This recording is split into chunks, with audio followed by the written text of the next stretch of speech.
Hello and welcome to the next episode of the ADHD Mums Podcast. Today we have something totally new. We are going to do a book review on one of the books that everybody seems to be reading and DMing me about, which is The Year I Met My Brain by Matilda Boseley. Welcome to you, Matilda. Hello. Yeah, good to be here. Awesome. So I asked Matilda for her bio yesterday. She said she sent it through, and then I realised immediately that there was nothing attached, which I absolutely love. That is we always speculate about the start of this podcast. It's never smooth. We've actually gone pretty good. We're only 8 minutes in, and I've Googled my own bio, which is not approved by Matilda. So let's see how she goes. Hearing her own bio back to you, it's always really awkward. So we have here Matilda Boseley. Matilda Boseley's adult ADHD diagnosis was a massive, earth-shattering event. She was given a prescription but no idea what ADHD meant for her, her identity, or for her relationships and her future. 12 months of confusion later, journalist Matilda embarked on an epic voyage to figure out what's really happening in the stormy seas of ADHD brain. And she wrote the guide that she wished she'd had. The Year I Met My Brain is the ultimate travel companion for navigating and enjoying life as an ADHD adult. So welcome, Matilda. I thought that was a pretty good overview on you and your book. Congratulations for one, completing a book with an ADHD brain. Yes. What an achievement. Still absolutely not convinced that that is true or real. And I don't know how I did it. So we're just happy to be here. I did love the speculation in the book about how you were in one of the worst places in terms of like trying to get things done, family commitments, it's all happening. You're trying to finish this book off. And I was kind of just sat back and thought, I have no idea how I would do such a large project. What made you, well, obviously what made you write the book was the fact that you didn't have a guide. But lots of us have many ideas, but we don't actually action them. What made you actually get to the point where you were like, I'm going to start writing this and find a publisher? It was actually the other way around, which is I'm not sure I ever would have got it done. If it was, I need to start doing it and then find a publisher, it was that being a journo and sort of chronically online, the publishers, Penguin, were sort of vaguely aware and of my writing about ADHD and reached out to me. And then I think, you know, a bit of the whole like, as a teenager, always wanting to be a writer really kicked in. So I'm like, yes, before like thinking through the consequences, which I do think can be one of the benefits sometimes of the condition of like, oh, if I really sat and thought this through, most of the good things in my life I wouldn't have done. So, you know, obviously there's a lot of negatives that come with that as well. But yeah, it really sort of pulled through my inability to think ahead in this case. Yeah, absolutely. I thought that you said that so well in your book because you talked about the ocean brain and then the land brain. Mm. And I read that. I was like, I really want to talk to my kids about that because the ocean brain is, you know, as you describe in the book, the ADHD brain, and it's, you know, fraught with danger and waves and, you know, sharks and everything's happening. Whereas, you know, the land is kind of like, I liked your analogy around seeing the hill, anticipating it. Yeah. I thought that was really clever, the way that you did that. And that idea of what I think a lot of people don't realize about the ADHD brain, and like when it's often, I guess, and obviously this is all sort of, you know, massive generalizations, as everything kind of has to be to a certain degree with metaphors. But a lot of the sort of idea is like, okay, well, why didn't you prepare for that? Why didn't you, you know, okay, you need to get here. Why can't you just go faster?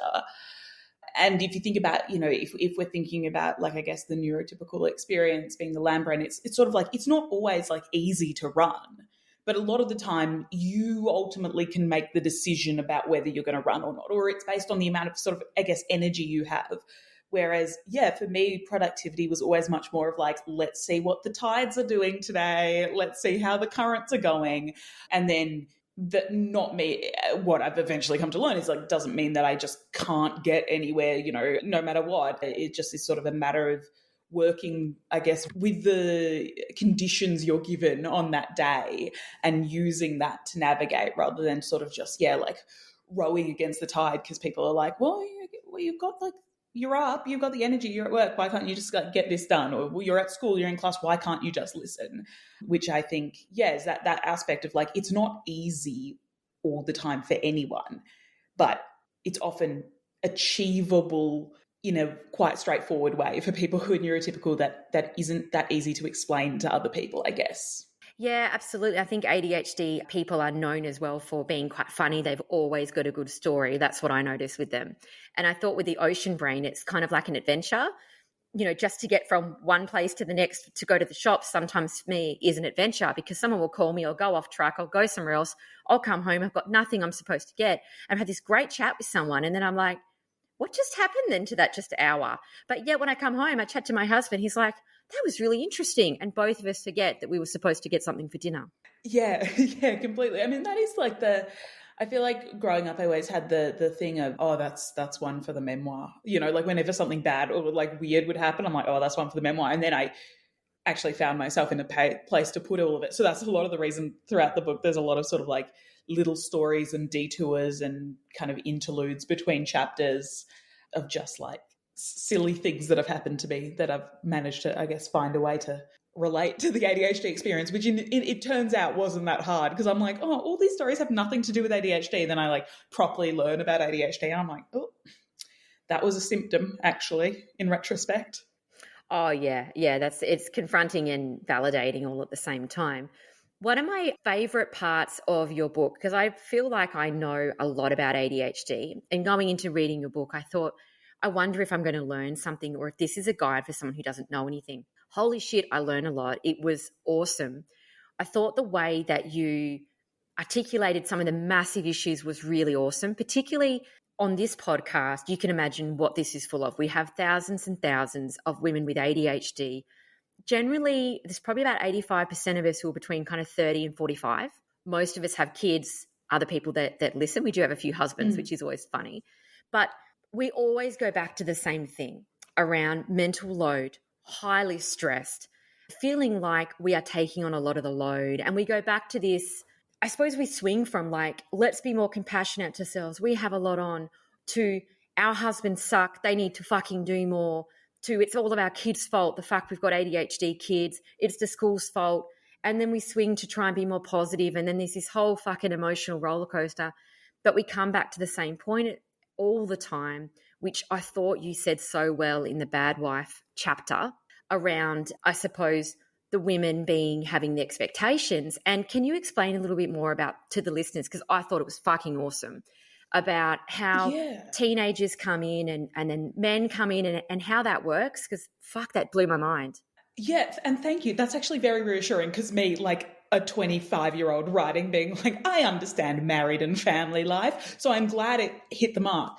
But got it. It was taught. Absolutely. What really struck me about ADHD, and I think it was a benefit of the discussion about mental load and emotional labor and stuff coming up, almost kind of developing online at the same time that I was really at the start of doing a lot of the research for the book, was the way that to a certain degree, ADHD is not easy for anyone. And I think like that's important to make from the start, but it melds with society's expectations for men better than it does for women, because, you leave, okay, it's two undiagnosed people, there's a man and a woman, they both, they've just finished university, they've just moved out of home, and the guy's, in this like messy share house and there's no food in the fridge and he's never able to do a proper shop and all his, clothes are in a pile, and that's kind of just like the bachelor lifestyle.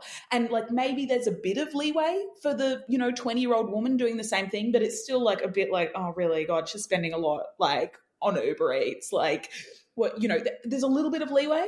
Then all of a sudden, by the time anyone's getting to the point of being like they need to get their act together for the man, chances are, if they're heterosexual, are now in a relationship, potentially cohabitating, potentially married to, statistically, a woman who does not have ADHD.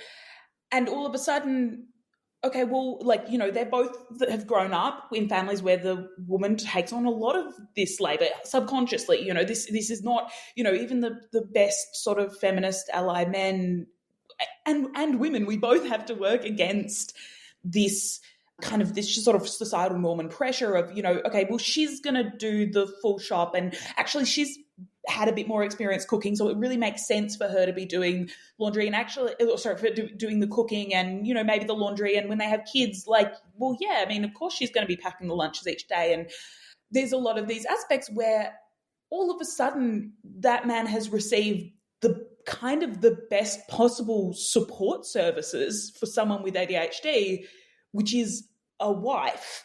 But then the woman gets married, and again, the same thing happens where there's sort of this expectation that she'd be doing that, and maybe, yeah, she would be doing the cooking, and all of a sudden she's having to get the kids to school and she's constantly forgetting the notes, and she can't keep the house clean, and she can't even remember to do the chores herself, let alone even taking on that mental load of delegating the tasks to her husband. And she's failing at being a homemaker. And yeah, ADHD to a certain degree kind of can make you a shitty homemaker, but that is only a crime for one side of and obviously this is a very like cis normative view, but if we're to think about stereotypes, being a bad homemaker is only a crime for women, and it is this transgression about like the woman's role as a carer and caring for everyone else and then quietly finding the place to look after themselves all the time. And I mean, it really kind of does raise the question for me when we think about ADHD as something that is biological, but also very situational.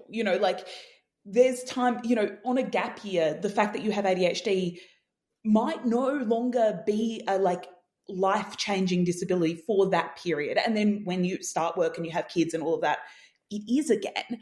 So you think about, there's been all these studies on boys growing up and 80% of them no longer have ADHD by the time they're 30. And it's like, how much of that is genuine biological, the condition just fading away, and how much of that is them having a wife, genuinely? And it's something I reflected a lot on because my partner is so supportive, and he's very, neat and ordered and thinks everything through, and is very happy not just to do his half, but do a lot of the stuff for me as well. And honestly, that's how I did the book. Like, and I've said this before, which is like, I got lucky in having a wife. You know what I mean? That Anthony, my partner, sort of takes a lot of that role for me. And yeah, a lot of it is about me wanting to be better and help him out more. But, at the end of the day, if it really came to it, I know I have that support.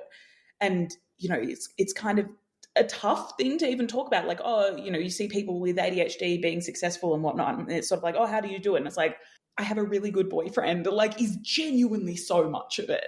Sorry, that was an extraordinarily long answer, but I could talk for a million years about it. Oh, no, I loved it. My husband calls me the dumbest genius he's ever met because I've got such a specific skill set, and anything outside that I'm completely useless. So, you do have to mask over. And, I've always had the goal to make enough money to have a cleaner and have a support system and, be able to get a meal delivery service, because I'm like, that's actually what I need as opposed to what I would like. It's actually a need for me because I can't seem to figure out a lot of that. I sometimes wonder how aggressively different my life would also be if I just like had an assistant.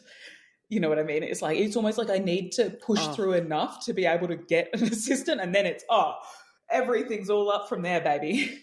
That's what I mean. It's like your goal when you have ADHD is like to be able to afford to cook or be able to afford, to get meal delivery or a cleaner or a laundering service. Like that becomes then my goal. One thing that I think that you said so well is, let's just say, for an example, that 80% of men, are cured of ADHD by the time they're 30, apparently, right? We're just talking, we're not talking about full research scientists. We're talking about apparently that's what happens. But as you said, most of them, if we talk about, people that are straight and they're, we're talking a very specific group. If they are straight and they have a wife who does all of those things, or they're not and they have someone who's very capable, then on the flip side, all the woman gets to 30 is she gets 2-3 independents, right? Plus a husband who may or may not have ADHD as well, who's possibly been living in, as you described it, like a share house that who knows what he's been doing. It's all fun and games and ha, ha, ha. And then all she gets is a significant quadruple of responsibilities. And then suddenly she's looking at a diagnosis of ADHD. And then everyone's out there going, well, these TikTok videos, they're just creating people having ADHD. Well, actually, I think stress has a shitload to do with it, because I didn't really see a lot of my symptoms until I hit 35, and I had 3 kids under 5 and a husband, because I was kind of getting through. So I do Yeah. think that's part of the gender bias. Do you agree on that? Oh, totally. And also when I said the 80%, that is half pulling it out my ass just from memory. That's from a while ago. I think the updated studies, everyone's much more Okay. aware that it's much closer to half, if not a, a lot of people.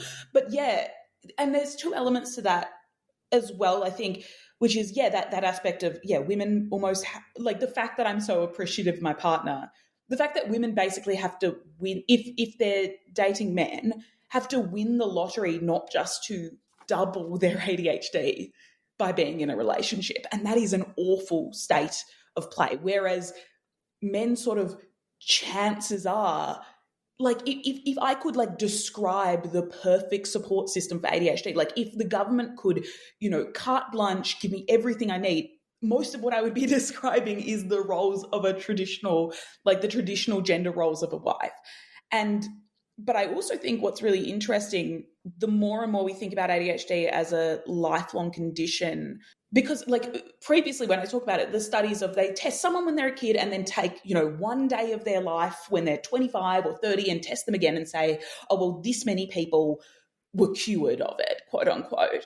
But when they do studies where, okay, you take someone when you're a kid and then you test them when they're 25 and then when they're 30 and when they're 35 and when they're 40 and when they're 45, what we see is that a huge, huge majority of people dip above and below that diagnostic threshold. Because you have to remember, like in the DSM-5, to be diagnosed with ADHD, for it to be a disorder, it has to be negatively impacting your life. You can have all of the symptoms, but if they are not making if they're not like significantly reducing quality of life, it's not technically a disorder in the way that we define disorder. So it makes sense that situationally people might drift in and out of I guess, the diagnosable range of ADHD. So it makes perfect sense that, a lot of women find like, okay, well, I grew up, I had this school structure, I went through university, had that structure, even at work when I was just looking after myself, I could keep things above water.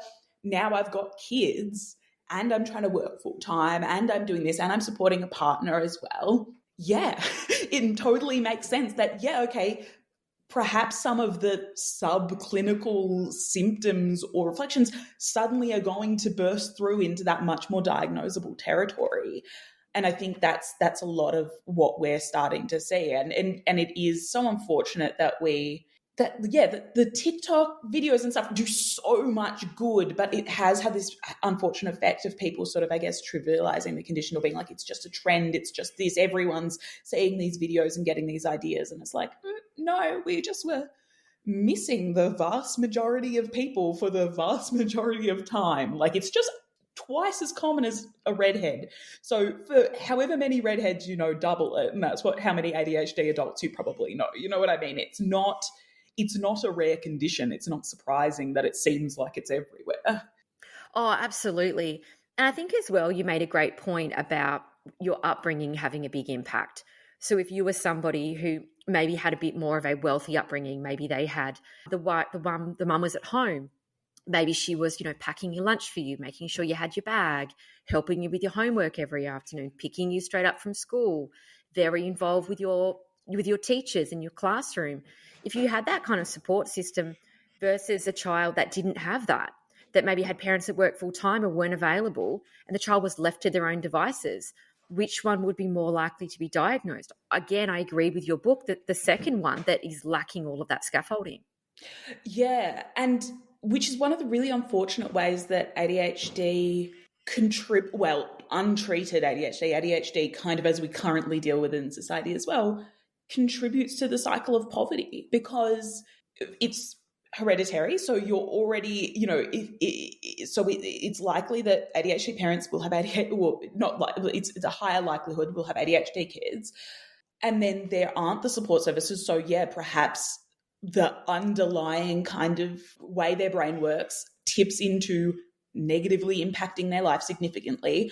Then you go to schools where there's less resources, there's less kind of room for picking up the kids who are falling a bit behind and helping out, and potentially less resources in terms of getting kids diagnosed. And what's really then awful is this is where like race plays such a huge part in it, because if you have like this kid who's struggling, in any school, but especially a school that's maybe under-resourced and just barely keeping their head above water, what often happens, unfortunately, is that you can either send the kid down that, okay, they need help, let's get them the support services, let's get them this, let's get them a diagnosis, let's get them, and send them on that track, or it's this kid is just a troublemaker and they're just bad and they don't want to learn, and so let's punish them and give them detention and then expel them, and then they can't keep a job and then they end up in the criminal justice system, as an extreme example of that pathway. And poverty plays a big factor in which pathway you get down. Race also plays a huge factor. And this is where we see entrenched racism. Once again, ADHD acts as an accelerant for pretty much every other societal form of discrimination. ADHD accelerates that and makes it worse. And so that is then why we end up seeing that ADHD does tend to be somewhat more prevalent in low socioeconomic communities. And unfortunately, it has that way of almost generation by generation compounding those effects, which is why it's so frustrating when we only ever, and like governmentally and societally, only ever talk about ADHD in terms of what it does to the classroom. But it's like, this is so much broader than the classroom. This is so much broader than even individual people's health and well-being. We're talking about a significant factor into all of the injustices that we feel that we have in society. ADHD does play a part in that. And that's what's kind of so unfortunate about it, and why it genuinely should be such a higher priority. I totally agree. I want to ask you a big question that someone asked me the other day on a podcast, and it's really played in my mind, the question and the answer. And just because you're so in this space, I'd love to know your thoughts on it. We were talking about stress and ADHD. We were talking about how I was talking about the benefits of medication. I take medication, massive benefits. 2 years ago, I would have said, I would never medicate one of my children. Now, I would say, yes, I've seen the benefits. I can see where it works. I see it can be appropriate. Obviously, a very personal decision.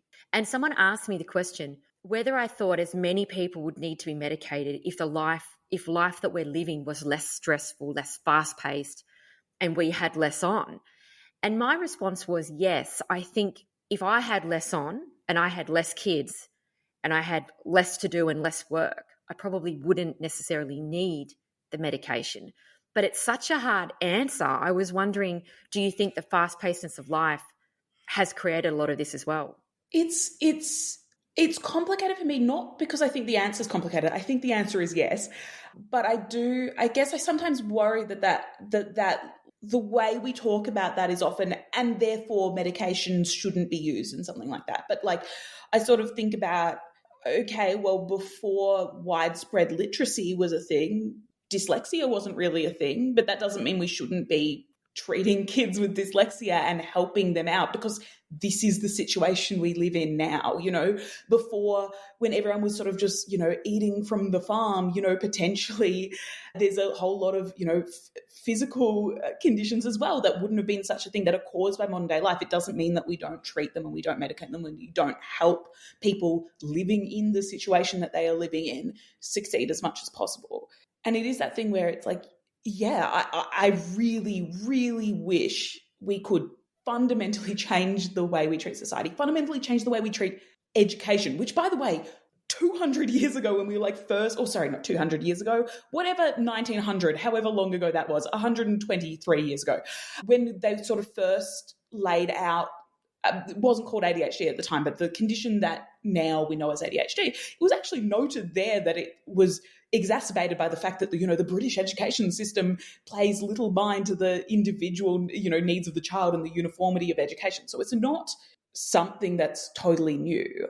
What I would say is I worry that when we only talk about the need for environmental change, I think it's often used as part of an anti-medication rhetoric, but it's sort of like, okay, raise the raise the revolutionary flags with me, like let's do an uprising. If we're not going to do that, don't condemn me now or children now to a less successful, happy, healthy, and significantly shorter life than they deserve. You know, it's one of those things where it's like, I guess, you know, in an ideal world, we would have a way that perhaps medication wouldn't even be necessary.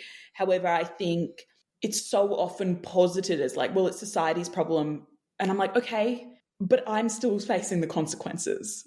And then as well, there's certain things that, you know, which is, I guess, when we think about like the biosocial view of disability, where I reckon there's a huge amount of ADHD that societal changes could fix for me. There is a huge proportion of this condition out of the proportion of the condition that is a disability. There's a huge section of it that could be wiped away with societal changes. There's also elements that I think would disadvantage anyone in any situation, like the predisposition towards substance abuse, the fact that it makes it more dangerous for people to drive cars, you know, more likely to die in car accidents. And we know medication helps that and reduces those risks.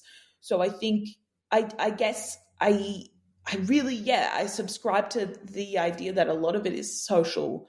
I guess I do fear that, you know, there are elements that I don't think are social. And also, I guess it upsets me when that's used as a combatant to medication when people then aren't willing to do the hard work required. You know, it's like, that's in the long term, decades plan, amazing. Let's rip up everything from the roots. Let's start again. Let's create a society that works for us. Until then, get the fuck away from my medication. Just let me take my medication. Oh my God.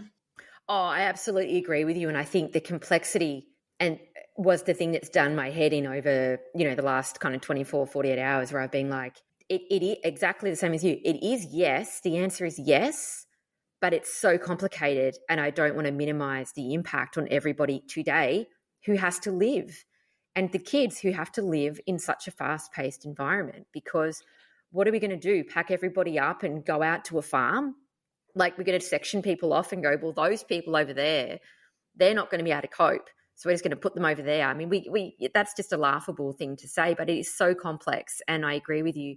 When you finally get diagnosed and you get access to some medication and someone makes a comment that you don't need it, it's like, what is that? Yeah, and I think that's such a frustrating thing about ADHD is how politicized every element of it is, and especially around the medication, which is, you know, genuinely at the core of it, potentially just that it unfortunately had a similar name to methamphetamine. And because of that, we now freak out about it when it's the most effective psychological medication in human history, just genuinely, is so safe, actually protects people from substance abuse rather than increases it in some way.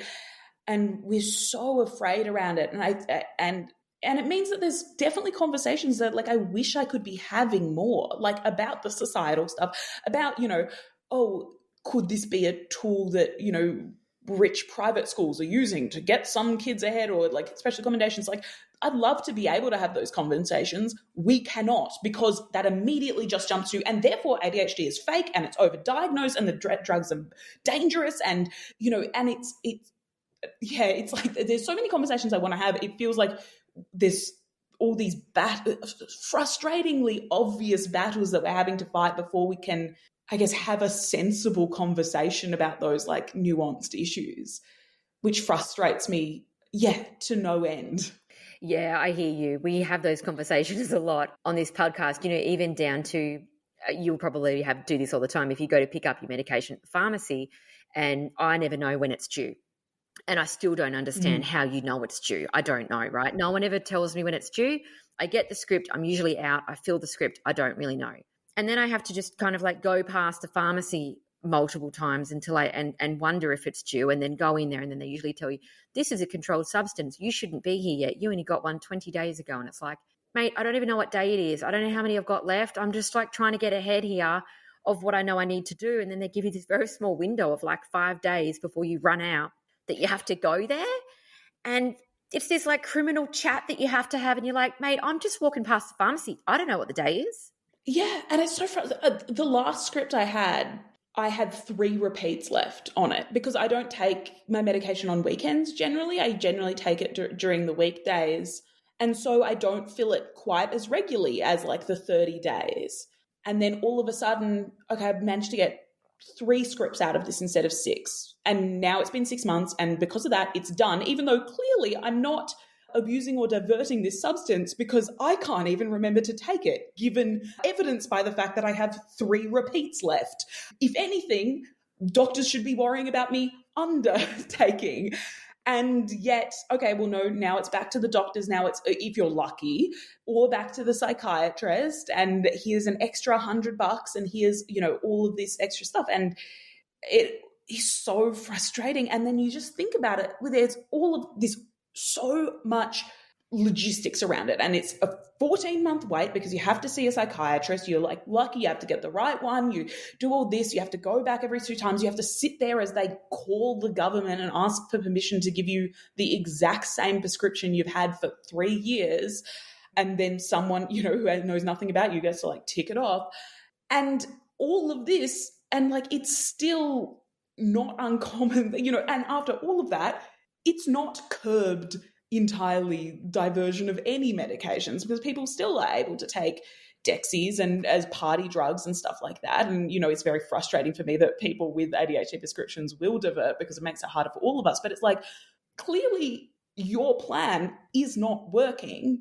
And yet you are actually putting a bunch of people in a situation where they are now more likely to have drug dependence because they do not have the medication which actually prevents substance dependence, which we know that stimulant medication does. I'm sorry, this is a whole rant I go on all the time, but it just feels like ADHD has been caught up in this sort of war on drugs, kind of failed government plan that we've been going on for decades. And it's really unfortunate because there's so many people who just don't even bother trying to get a diagnosis, who would be really benefited from it because it's so expensive. It's so logistically difficult. Like the best way to be able to treat your ADHD is not have ADHD so you can remember to fill out all the paperwork and get your meds on time. It's so frustrating. Oh, it is. And look, it's not neuro-friendly. I get on the same rant constantly because I say you finally get the diagnosis. You have to fight through, well, I personally did 5 or 6 appointments to try and find the right dose, which was mainly me problem solving and him sitting there doing not much. And then to get this script that I should be so grateful to have, then I have to battle the pharmacy, it feels like. And then I'm trying to explain to them, if you could just tell me when it's due, I will be able to just come back on that day. And by the time you have that conversation with someone who's nice enough to take a moment without my kids destroying the store, right? Then they usually give me an app that I don't know how to use and I can't figure that out. And then they'll say something like, oh, yeah, cool, it's due on this day. But then the next time I still don't know. So then I go back again and I feel like I'm under this criminal lens and I'm like, I'm the least likely person to be addicted because I don't even know what day it is and I don't remember to take them. But, it's just this constant battle to get what you need to live, which shits me. And once again, it's this hard for us as white women. Like imagine how anyone with additional layers of, I guess, social bias against them struggle to do this. Like if you're a person of color out in an outer suburb, how much scrutiny and stuff there is for that as well. Absolutely. Absolutely. And I mean, look, aside from the cost, the fact that, for example, Vyvanse, if you're not prescribed or you're not diagnosed before you're 18 or something, you have to pay full rate. It's ridiculous. You have a whole family of ADHD people, that's like $500 a month. Who can afford that? And there was one time that Greg Hunt pulled through, I guess, when he put, there's certain doses of Vyvanse that is now in the coalition government they put on the PBS, but most of the medications aren't. And for all this talk about like, oh, everyone's on stimulants, the 2 non-stimulant medication of amoxicillin and guanfacine, from memory, you have to have been prescribed before 18 in order to have a PBS subsidy. So you're just making it more expensive for people. And it's like, if you're so worried about stimulants, at least make the non-stimulant medication affordable. Oh my God. Oh, absolutely. And you know what I loved in your book as well? I loved how you were talking about that you weren't allowed to make any more appointments yourself at the doctor. And I was like, that is such a barrier for anyone getting any health Like because that's happened to me as well. I went to a specialist. I was late 3 times. Then the reception lady kept giving me a dressing gown like I was a small child about telling me about how to arrive on time and, how important it was every single time. And I was just like, oh my God, it's not my fault you don't send me any reminders. There's so many barriers, I think, when you have ADHD that I don't feel like I understood. Yeah. And that was, I think the fact that I realized when I was reading through it, I'm like, oh, I've mentioned the doctor's appointment thing a lot. But I think that kind of hurts so much. But yeah, being told as like a 20-year-old, yeah, you're not even, I'd missed a couple of appointments. And now it's like, I can't be trusted to make appointments in advance. I've been put on a special list where I can only make appointments on the day because I can't be trusted. And just thinking about like this doctor that I've seen for years and years and years and watched me grow up to a certain extent, that they didn't see that and look any further, that there was just this assumption of they're untrustworthy. Like, I kind of feel like shouldn't being put on that list be a sign to potentially ask some probing questions in the ADHD direction, and that way that, yeah. And I think that's kind of why I mentioned it so much, to that personal thing of being like, oh, this was a very direct way in which, yeah, the medical professionals that you have no choice but to trust and put so much dependence and responsibility. They have so much responsibility for your health. Like, the fact that they didn't look further and I don't know, I just think about like that should have been a moment that could have made my life so much different 3 years earlier, and it was passed over. Yeah. Anyway, that's just in the terms of like the underlying grief that everyone goes through post-diagnosis. Yeah, there's a lot of like could have, should have, would have. My little brother took dexamphetamine next to me whilst I took, heavy antidepressants, which didn't work. And, there's that coulda, woulda, shoulda. If I could have put my finger into the wrong tablet box as a young child, like as a 14-year-old, I would have gone, oh, wow, that actually made a real difference. I wonder what that was. There's that could have, would have, should have, things have been different. But I understand what you're meaning, because I still have a dream, and it may not be in my lifetime, that the world could be a bit more inclusive. Like, for example, if you make a doctor's appointment or a specialist appointment, it'd be great if the online option could be, how many reminders do you want? Do you want it via text? Because everything's systematized. You don't have to expect the receptionist to physically call you. They could be reminder options, particularly at psychiatrists or places that are going to be heavy on the ADHD mental health. Why isn't there some reminders? And, with the pharmacy, why can't they send you a text for particular substances? Why can't you tick and say, can you send me a text reminder when I'm due? How many days before? Because otherwise you have to physically do everything yourself. And then, I think self-esteem is a real problem there, because you feel like, I can't even turn up to an appointment. I'm getting dressed down by this receptionist person. Again, how embarrassing. Yeah, completely. And we know the effect that having those dressing downs and being told off and all that genuinely causes people to not seek out healthcare they need. Like, this is, a slight tangent, but we know in terms of with people, like heavier weight people, because they're constantly being told, oh, for everything they ever ask, the doctor's like, you need to lose some weight. It ends up that they don't go to doctors for stuff they need. And we know that that is the case. And, it might not be as in your face when it comes to ADHD, but there is those things of punishing people. I guess I'm just always shocked by society's willingness to just believe that you don't care, or you're hopeless, or you're just not responsible, and never, like, people's willingness to believe that people aren't acting in good faith. Like, I wonder what life would be like if we just assumed that everyone was acting in good faith and trying their best all the time, and when they fall flat, it might be that something is happening.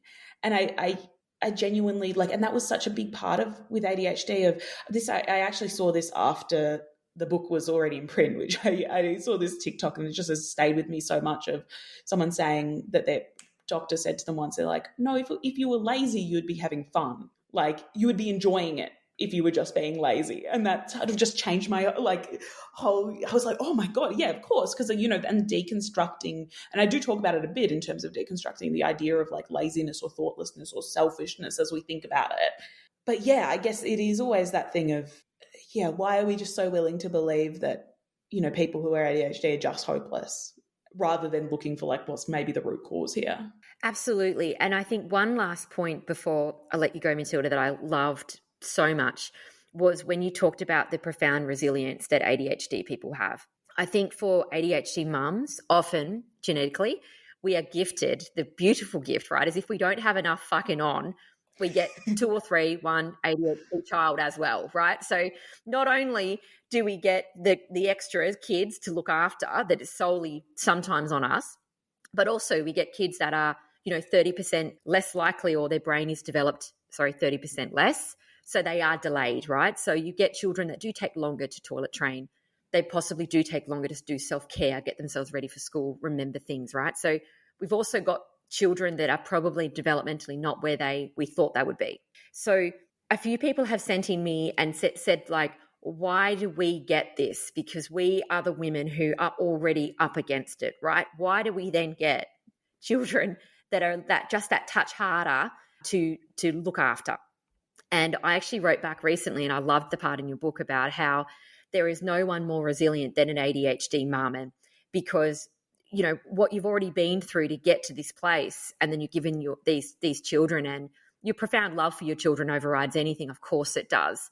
But I love the way that you said the words profound resilience. I thought that was just so well done. Thank you. Yeah, it is something that I was thinking about, because it did come to that.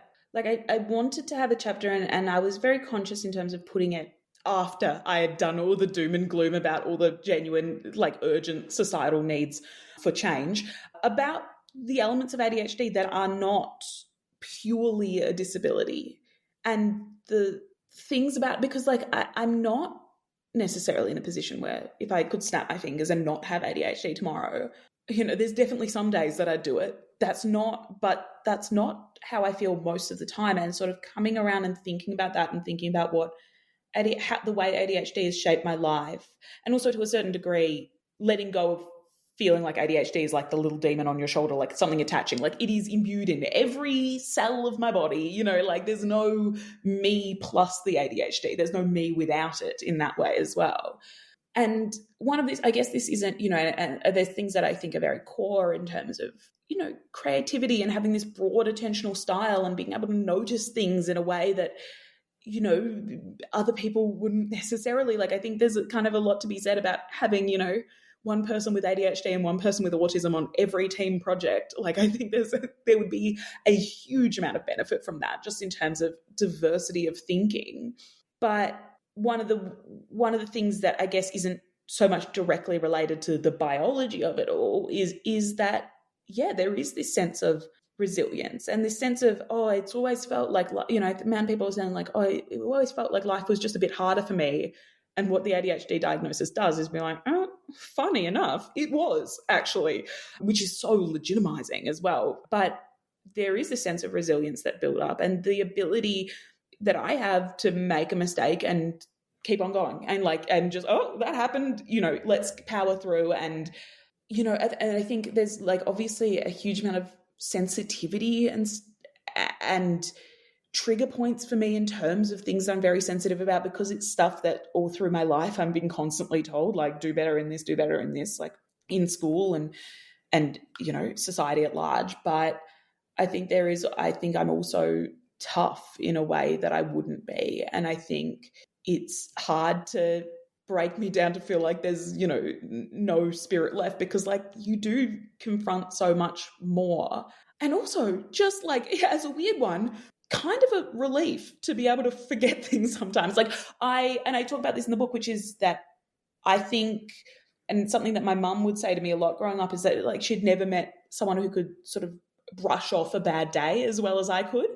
And to a certain degree, it's because I'd moved on, my mind had moved on from that. But like that is a benefit as well. Like there's a certain amount of hardship and awfulness that we can sequester off and keep powering through in the way that we need to. And obviously there is a need to go back and reflect on that and deal with that and to think about the grief and stuff like that. But I know the amount of curveballs I've been thrown that I don't think other people would have been able to go like, let's, keep on charging on. And I think that has been like a really profound advantage that I've had in my life in a lot of ways.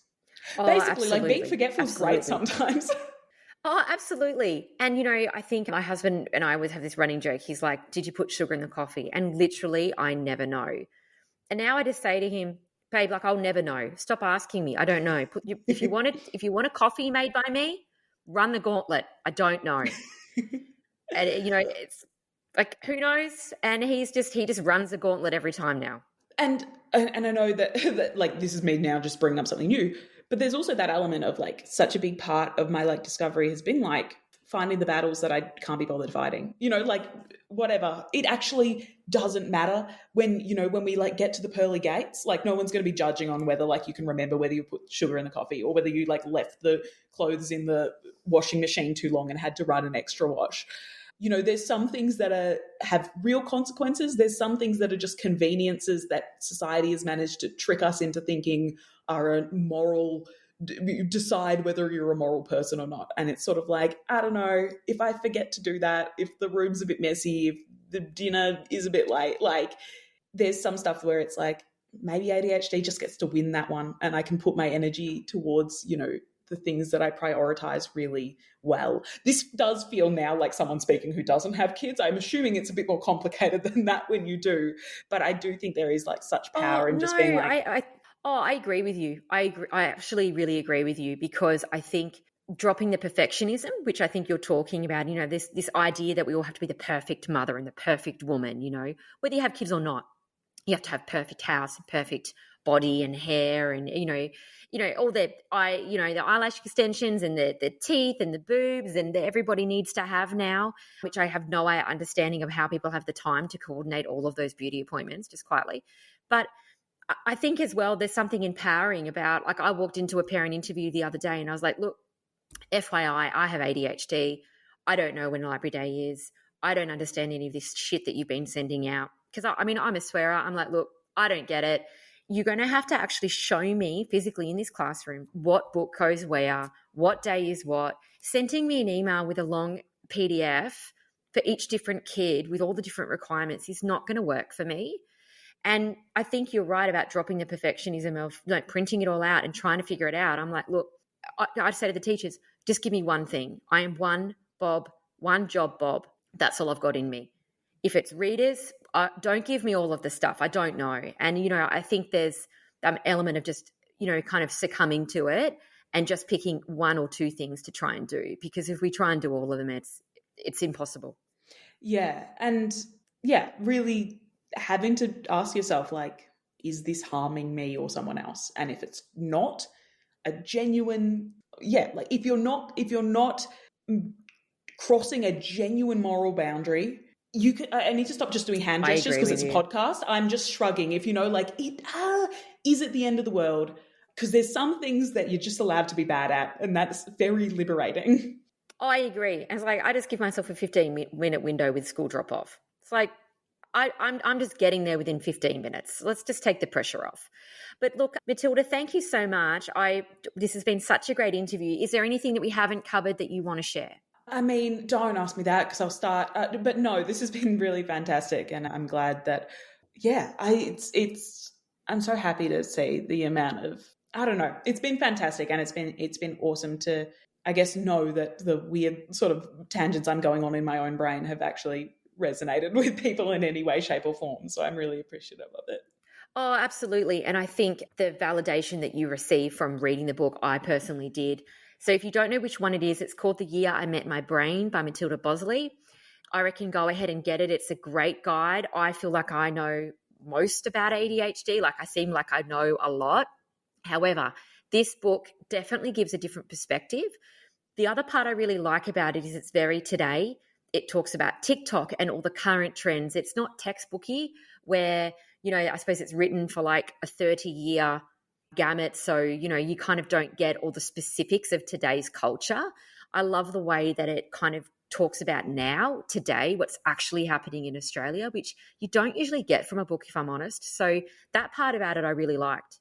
Thank you so much. And there's also little pictures the whole way through, which was a big part of my requirements. There is.